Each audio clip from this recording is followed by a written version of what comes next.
Hi. I'm deeply, deeply sorry. We're having major technology issues today. For some reason, I can't share the screen here.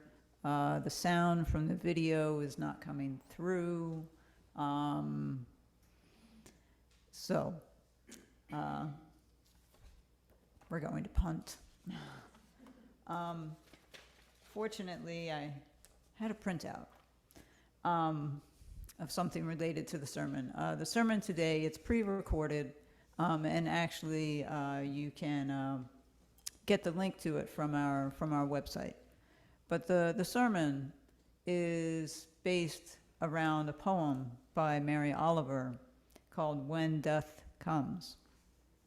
And overall, the sermon is really about just trying to live in the present and feel blessed and amazed for all of those little things that we tend to just overlook as we go through our day. When Death Comes, by Mary Oliver. When death comes like the hungry bear in autumn, when death comes and takes all the bright coins from his purse to buy me and snaps the purse shut, when death comes like the measles pox, when death comes like an iceberg between the shoulder blades, I want to step through the door full of curiosity, wondering, what is it going to be like, that cottage of darkness? And therefore, I look upon everything as a brotherhood and a sisterhood, and I look upon the time as no more than an idea, and I consider eternity as another possibility. And I think of each life as a flower, as common as a field daisy and as singular, and each name a comfortable music in the mouth, tending, as all music does, towards silence. And each body a lion of courage and something precious to the earth. When it's over, I want to say, all my life, I was a bride, married to amazement. I was the bridegroom, taking the world into my arms. When it's over, I don't want to wonder if I've made of my life something particular and real. I don't want to find myself sighing and frightened and full of argument. I don't want to end up simply having visited this world.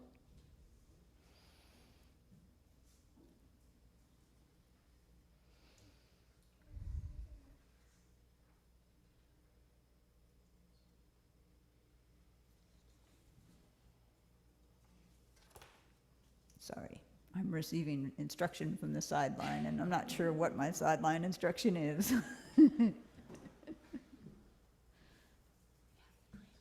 Oh, I see. They have this transcript of the sermon. Compliments of Wi-Fi Zoom or Wi-Fi Internet. I see.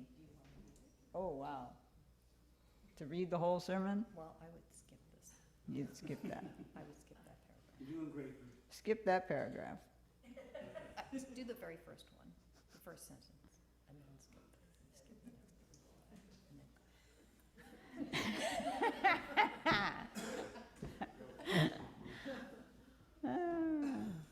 I choose to be a bride married to amazement. Now I skip.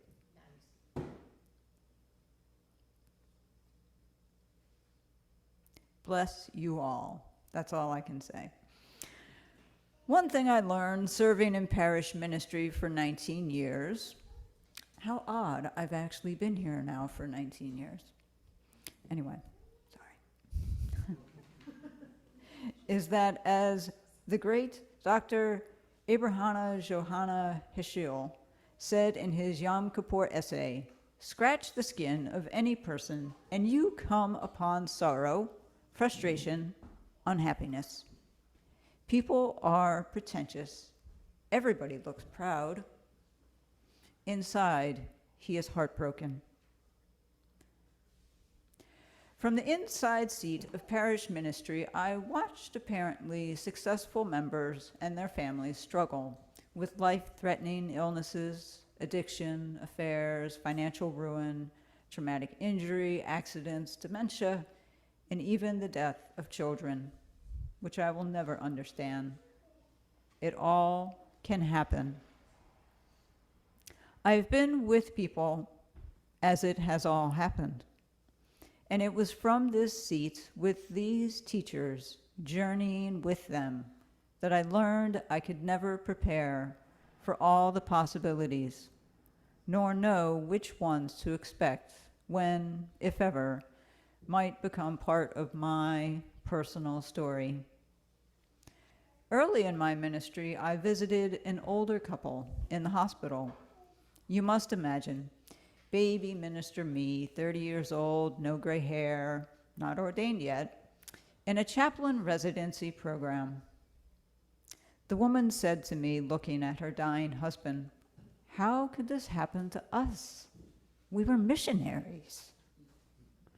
I remember simultaneously realizing death is inevitable and uncontrollable, a hungry bear in autumn, and that no good works, no benevolent God offers immortality in this life. I also realized, looking into her grieving face, that there was nothing for me to say other than, "I'm sorry. This must be very hard for you." Bad things happen to good people, and wonderful things happen to people who behave very badly. From this, I've concluded that neither I nor anyone else is fully in control. Rather, we are in a river of life, and there are floods, droughts, lazy, calm days, and seasonal changes. We can put up some guardrails, like life insurance, wills, health insurance. We can ask for help as often as we need it, even to the annoyance of medical providers, therapists, financial planners. But when the lights go out, when the hungry bear comes, we will not have prepared for everything. Attempting to be fully prepared is just exhausting. It requires constant, depressing vigilance, imagining future harms. It is hard, deadening way to live, and a great way to ruin the possible beautiful now. A few years ago, I took part in a local leadership program. We were asked to do an exercise that I hated. We were instructed to walk around to 30 people we had just met, look them in the eye, and say either, "I trust you," or "I don't trust you." I know neither the benefit nor the purpose of this exercise. I certainly remember its multiple cringeworthy moments and the response of one classmate. This classmate, the shortest man in the class, one who could be considered vulnerable given his size, who had to look up and look at everyone in the eye. And he chose to say, "I trust you." When the instructor later asked him why he did this, he replied, "It doesn't matter if I trust you. I trust myself, and I trust myself to figure out. So I trust you." He changed the frame of the entire exercise to empower himself. Much later, I learned that he grew up as an immigrant in a biracial family amidst poverty and multiple challenges, and then made a series of mistakes, like we all do, and he figured it out. These days, he does not waste time remaining vigilant and worrying about the future. He chooses to name his frame and believes that when problems arise, he will figure them out. So he chooses to live loud and proud in the present and have fun. This is a choice he makes, not based on ignorance, but knowledge and commitment to the present. It is amazing to me how one awkward exercise could unexpectedly teach me the importance of choosing my own frame. What I learned from all these teachers is to love the now, dig deeply into it, savor it, make time for fun, family, friends, building community, living into one's own joy. When I became a minister, I used to see this quote by the writer and literature professor, Joseph Campbell, everywhere I turned. Follow your bliss. I don't see this quote on walls anymore, but Campbell was on to something. In the words of theologian and civil rights leader Howard Thurman, don't ask what the world needs. Ask what makes you come alive and go do it. Because what the world needs is people who have come alive.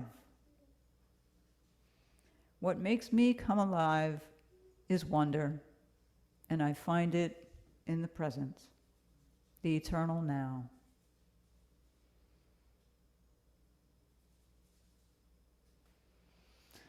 I want to be a bride married to amazement, the groom taking the world into my arms.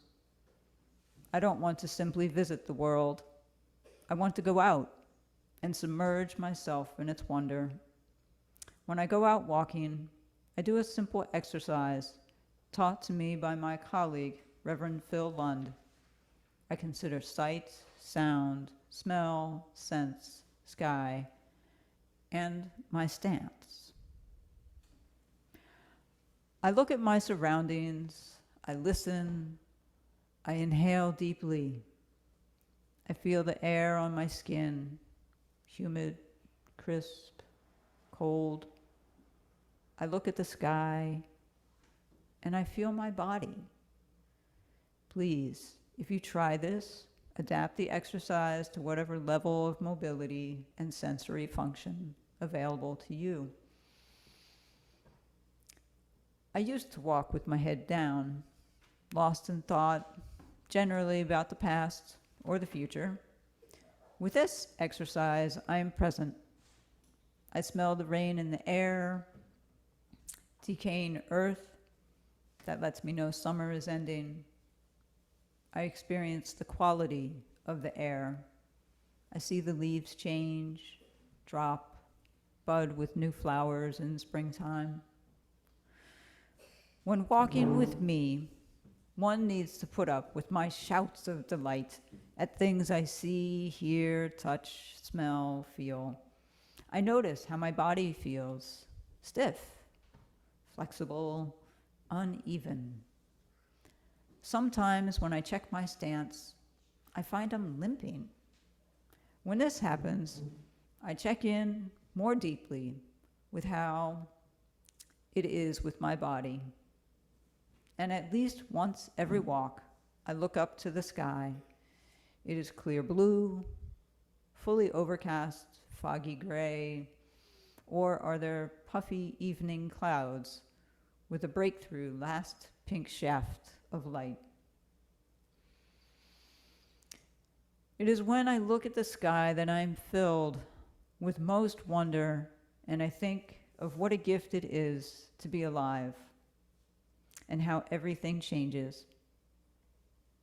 Every walk is a new discovery, a new adventure, even if it's on the same path.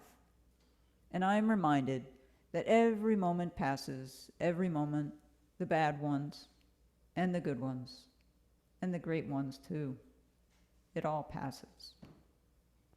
This has taught me to be more grateful for what is, and to remember that nothing lasts, so honor now, and give and receive love where I find it. I remind myself, nothing is given, and reach out for what is now. I don't want to mislead you into thinking that because I choose wonder, it is all wonderful all the time. I have losses and grief too. I wake sometimes in the night, unable to sleep. I'm scared about the state of American democracy, the war in Ukraine. I worry about deforestation and species extinction, armed rebels in the Dominican Republic of the Congo, the over-incarceration of Black, brown, and poor people in the United States, and my spectacularly crabby and failing mother.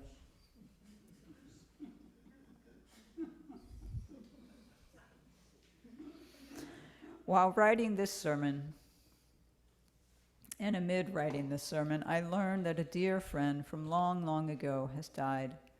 Someone who changed my life for good is now gone. I too am scared. I too am heartbroken.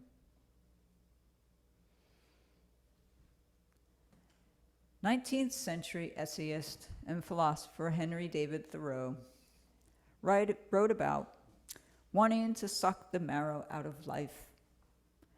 For him, this included living a quiet, self-reliant life on Walden Pond in Concord, Mass.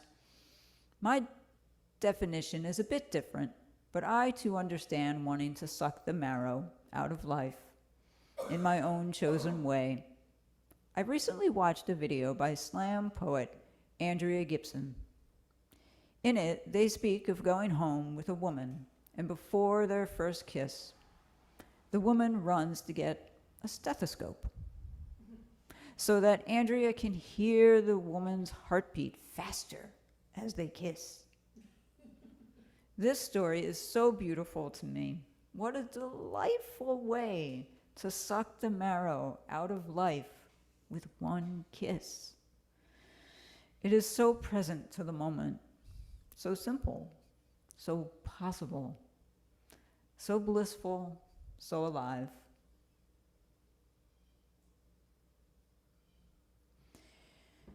Here is a tweet from Andrea Gibson from just last week. Awkwardness is my new drug of choice. Nothing gets me higher than uncomfortable situations. In today's newsletter, I wrote about how I've been on a mission to embarrass myself regularly. Have a beautifully awkward day, everyone. Heart emoji. Her newsletter from September 13th contains this story. Years ago, on tour in Europe, my friends and I dared our friend Katie to walk through the crowded travel plaza with a 20-foot strand of toilet paper dragging from her shoe, complaining loudly in a deep Midwestern accent about how there was no place in the world good as America.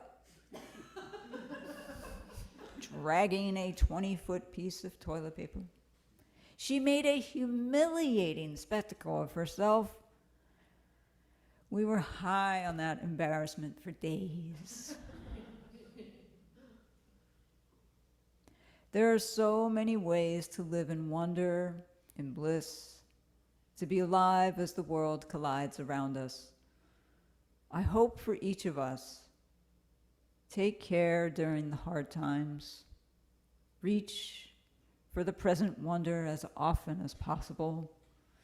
Maybe even experiment with humiliating spectacle and awkwardness. How appropriate.